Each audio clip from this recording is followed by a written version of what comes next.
Christ mean when he said, go and tell? How can you do just that? Hello and welcome to Love and Encouragement to Live By. I'm Tammy Thompson, a Christian author under the pen name of T.S. Thompson, and you can find out more about my books by visiting my website at ts-thompson.com. And I'm Jo Heather Dodson, founder of Your Christian Coach. Discover more about my coaching services at yourchristiancoach.net. Thanks for joining in today for your weekly dose of love and encouragement as we interview pastor and mission strategist Jeff Joyce about going on mission to inspire your deeper Christian living. Well, guys, I am so excited to have Jeff Joyce on the show today. Jeff and I grew up in the same community in Randolph County, North Carolina, where we're coming to you from today. And the reason I wanted him to join us on the podcast is because every time I hear Jeff speak, his enthusiasm and passion for Jesus is infectious. You're going to get to hear firsthand Jeff's unquenchable desire for missions work and revival among believers locally and around the world. So, to share just a little bit about him to get us started. After graduating from college and starting his career in accounting, Jeff answered the call to preach the gospel of Jesus Christ. He served as a minister for 25 years before becoming the mission strategist for the Randolph Baptist Association. And you'll learn more about Jeff and his walk with God as we go. So welcome to the podcast, Brother Jeff. Hey, ladies, it's good to be with you today. I thank you for this opportunity to share about what the Lord's been doing in my life. Yeah, and welcome, because I am so excited to hear. I mean, Jo Heather knows you. This is all new to me, just like it is for those tuning in. So I'm really excited. So Jeff, I'm looking forward to hearing more about you and the actions that you've taken around your call to Jesus to go and tell. That's what we're talking about today. Yeah. Go and tell.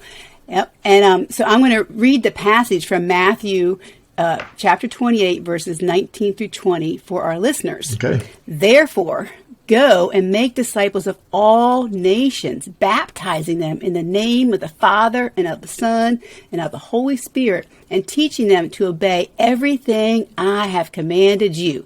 Now, I know our listeners will be inspired to hear what you've witnessed in your mission experiences. So let's get started.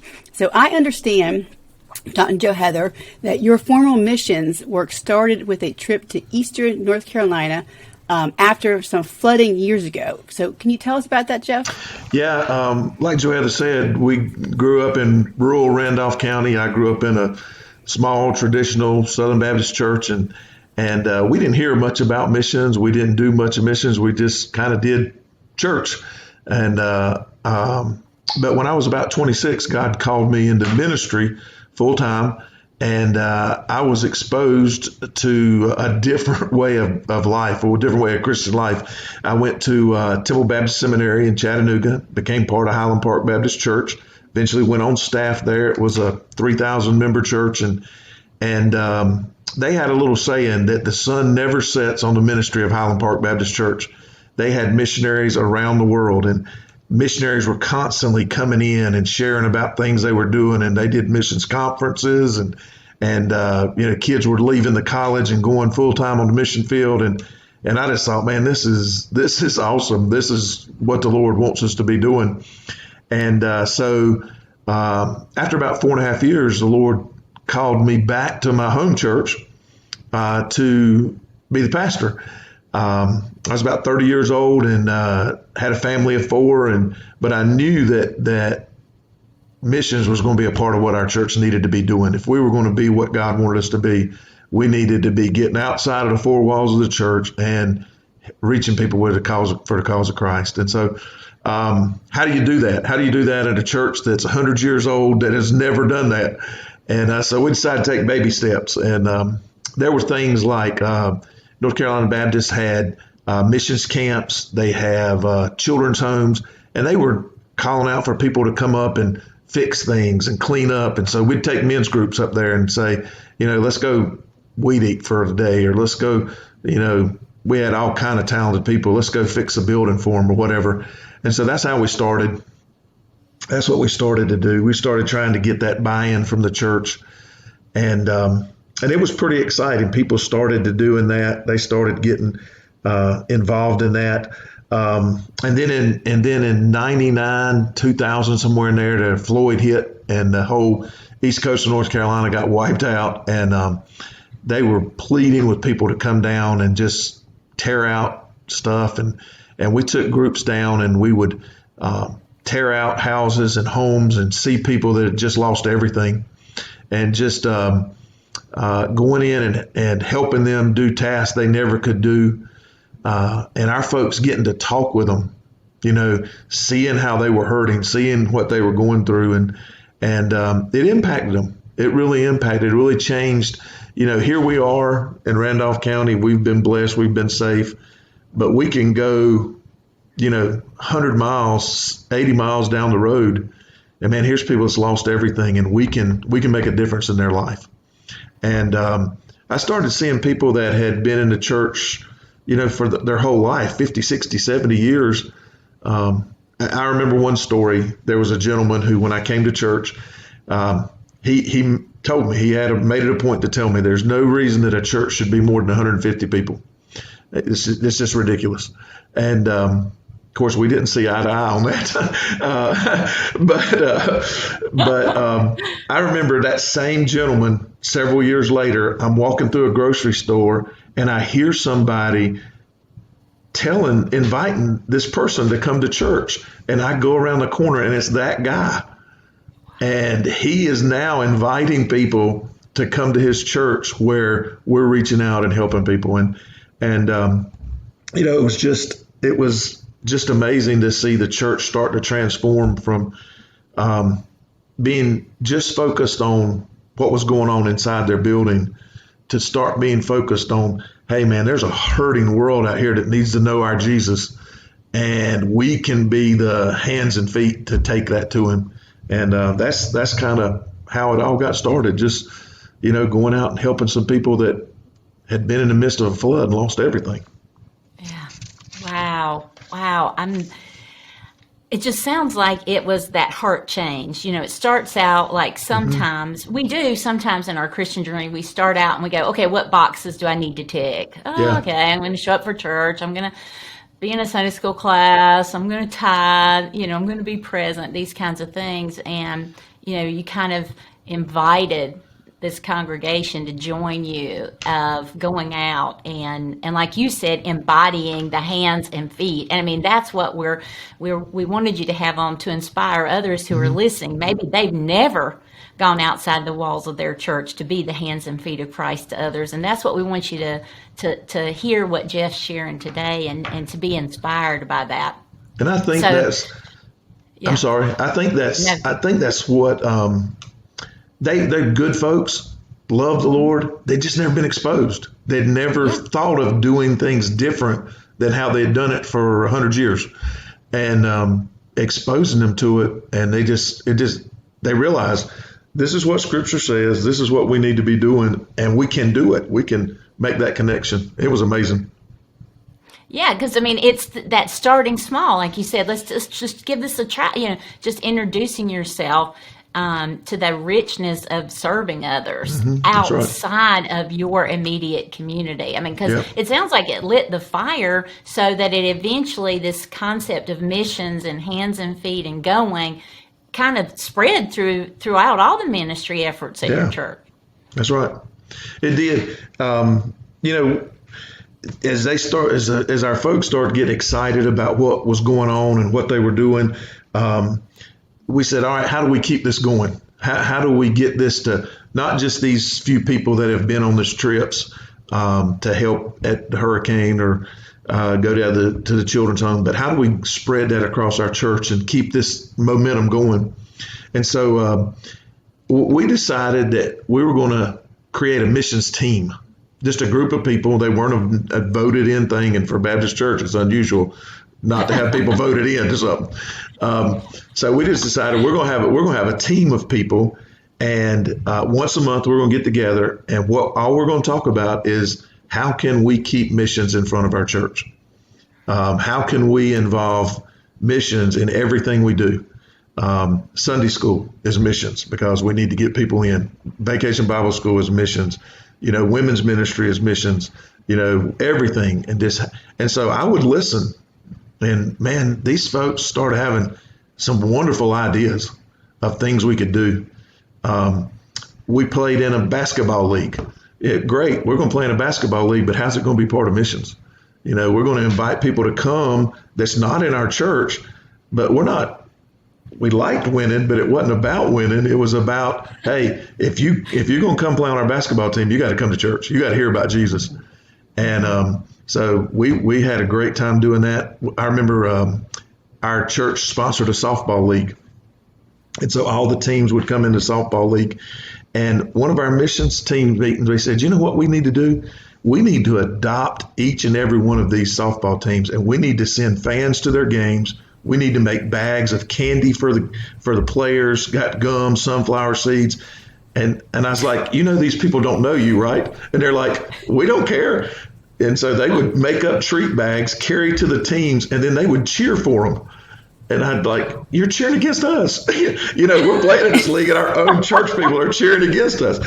But there's no telling how many of those guys in that softball league said, what are y'all doing?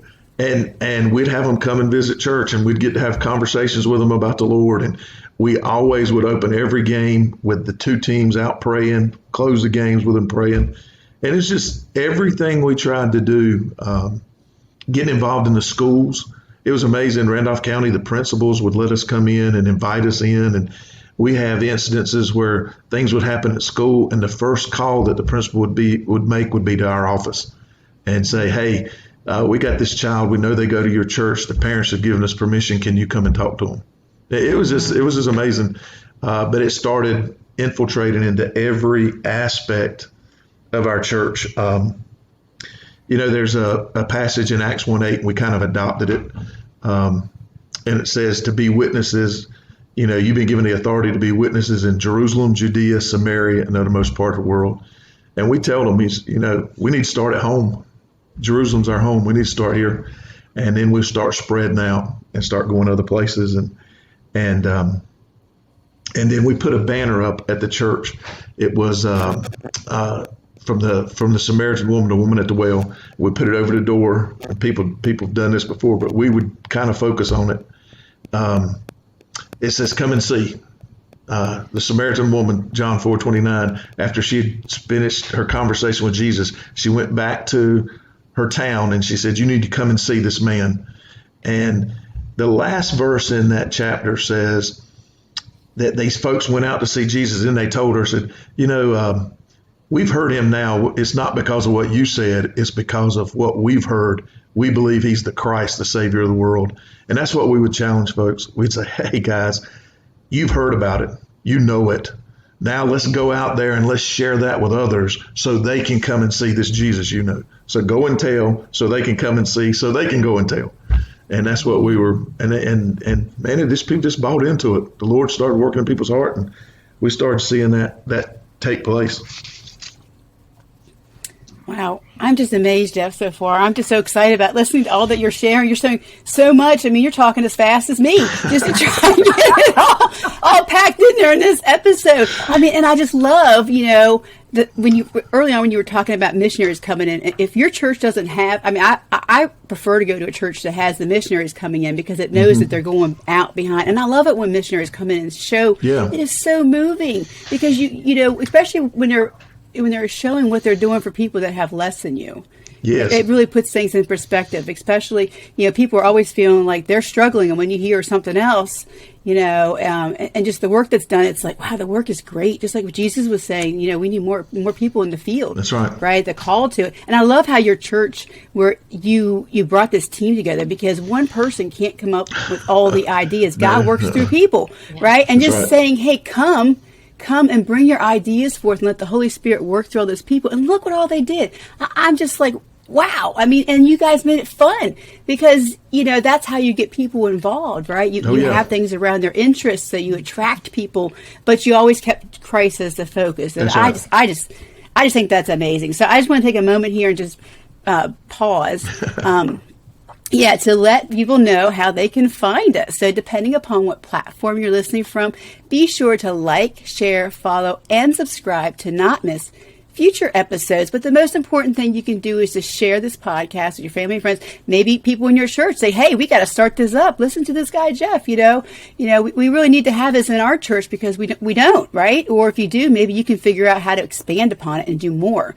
And on our website at loveandencouragement.com, we feature early access to our podcast every Wednesday. And if you want to, to save some time, we'll email it to you. Just go to our website. We have a form, fill it out, and we'll email you the podcast every Wednesday. So back to our interview with Jeff. Now, Jeff, I understand, I know we were talking a lot about North Carolina and what you're doing locally, but then you grew on that. So I understand that you spent about 8 years doing mission work with a team in Alaska. Yeah. I mean, that's pretty far from North Carolina, right? Yeah. So I'm really curious to see how the Lord, worked that in and how that timing came about. Well, we said, we wanted to start small. We wanted to, kind of dive into this thing a little bit at a time. But we realized that, Jerusalem, Judea, Samaria, uttermost parts of the world, we got to start doing the whole thing. And the Baptist State Convention of North Carolina had a partnership with Alaska. And they had all these different things you could do in Alaska. But I didn't know how to go about all that. I just got the book and it said, here's some opportunities in Alaska. I didn't know you were supposed to go through the office and talk to certain people and get everything set up. I just called the missionary. I looked at it and I picked up the phone and called the missionary. Well, it was about 9:00 in the morning in North Carolina, which is 5:00 in the morning in Alaska. I didn't know any of that stuff. I didn't think about any of that stuff. I just thought, hey, it's 9, they should be up by now. So the missionary answered the phone and he was rather grumpy. And I hung up the phone and I'm like, dude, don't you know we're going to come and help you? What in the world? Why are you so grouchy? And then all of a sudden it hit me. Oh, it's 5:00 in the morning there, that was my first thing to learn about doing missions away from home, is that there's different time zones in this world and they operate on different things. But we did, we ended up working that out, and I took a team of 6 and we flew up to a village in northwestern part of Alaska. It was 60 miles north of the Arctic Circle. There was a village of about 300 people. You could drive around the whole village in 20 minutes. We had to fly in. There was no other way to get in. You could take a boat, but it would take a while. You couldn't drive there. So we flew in, and I remember when we landed, I had 2 teenagers, a 20-year-old young man, and 3 adults. And, the others were adults too, but older people, we'll put it like that. And so we landed, and the 2 teenage girls started crying. They're like, we're 3,700 miles from home. We want to go home. What are we doing here? Because nobody was there to meet us. We're wandering around on this airport in the middle of nowhere. And, but we fell in love with those people. There were probably 30, 35 youth that ended up coming to our vacation Bible school that week. We just fell in love with them. And when we did the last night, we had some mix-ups on our departure time, and we had to cut our event short. And I remember leaving the church there in Cayenne, and the place was packed. They had all kind of people that showed up to see their kids show off for Vacation Bible School. And when we walked back to the airport, it's probably 3/4 of a mile. I remember we had walked down all by ourselves, these girls crying. When we walked back, there was about 200 people walking with us. Wow. Just begging us to stay, pleading with us to stay. When the pilot was there to meet us, everybody's crying, hugging each other. They're begging us to stay. Eskimos sat on the wings of the airplane so they couldn't leave. So the pilot couldn't leave. And he finally came to me and he said, man, you got to get these guys off my plane. We've got to get out of here before the storm comes in. And we all were on that plane flying out. Nobody said a word for the first 10 minutes. Everybody just sobbing. And the boy that was with me, he looked at me and he said, if I didn't have a wife and daughter at home, I'd tell this pilot to turn around. I'd go back. And so that started. We did that for next year. Same 6 went back and, didn't know what to expect. It was wonderful. And we ended up for 8 years. We were taking 2 teams, 3 teams. Ended up going to another different village. It was just wonderful. Matter of fact, it got to the point where we wanted to be able to help other people do missions, other churches do missions. And this original church that we went to in Canada, they wanted to do a missions trip. They didn't have any money. And so our church paid to fly the missionaries and 4 of the Eskimos to our church, and they did Vacation Bible School with us. So we were helping them do missions. And that was a wonderful idea, except I didn't realize that how hot it would be for Eskimos in North Carolina in the summertime. They're not used to it being that warm, and they about melted. But it was just wonderful. And still today, that's been, I think the last time we were up there, we went up and did, my son and I went up and a couple other people and did basketball camp for them. Had a couple of different villages come in and taught basketball camp and did different Bible studies and things with them. In 2009, I think was the last time that we were there. And I still got people, I call them kids. They're not kids anymore. They're grown with children that contact us on a regular basis. We talk to them all the time about how they're walking with the Lord, and when they need something, man, they're calling us. We're praying for them. Out of those relationships that were built those 7 or 8 years in Alaska, it's amazing. Yeah, wow, those are amazing stories, like you said, Jeff, and to hear the relationships and the seeds that were planted and how they've taken root and grown. So we're going to talk in just a minute about Jeff's experience going from domestic missions to international missions. As a part of that, we want to do a sponsor ministry spotlight. And now I'd like to share that today's sponsor spotlight is about Ebenezer International Ministries. Executive Director and missionaries Haile Tafara and his wonderful wife Sadali serve the people of Ethiopia, the land of their birth. As young adults, they moved to America, raised 3 girls, and became successful business owners.